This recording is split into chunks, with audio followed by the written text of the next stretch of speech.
तर निलेश चव्हाणबाबत एक माहिती उघडकीस आलेली आहे। फरार असताना निलेश चव्हाण याने त्याच्या मैत्रिणीचा फोन वापरला होता।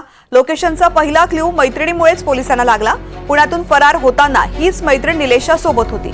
अशामध्येच पोलिसांचा एका व्यक्तीच्या फोनकडे लक्ष होता आणि त्या व्यक्तीला निलेशने मैत्रिणीच्या नंबरवरून संपर्क साधला। त्यावेळी पोलिसांना निलेशच्या मैत्रिणीचा नंबर मिळाला। तेव्हा निलेश आणि त्याची मैत्रीण दिल्लीमध्ये होते।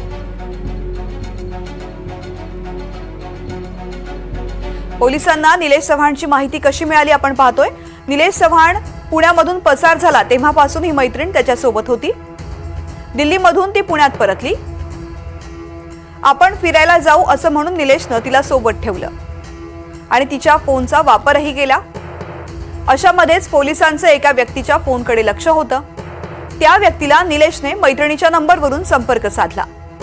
त्यावेळी पोलिसांना निलेशच्या मैत्रिणीचा नंबर प्राप्त झाला। तेव्हा निलेश आणि त्याची मैत्रीण दिल्लीमध्ये होते। दिल्लीतून निलेश गोरखपूरच्या खासगी बसमध्ये बसला आणि त्याची मैत्रीण पुण्याला परतली।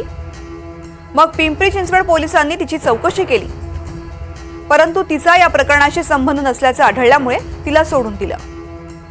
मात्र तिच्याकडून दिल्लीमधून गोरखपूरचा प्रवास केलेल्या खासगी बसची माहिती मिळाली, ज्याचा सीसीटीव्ही सुद्धा समोर आलाय।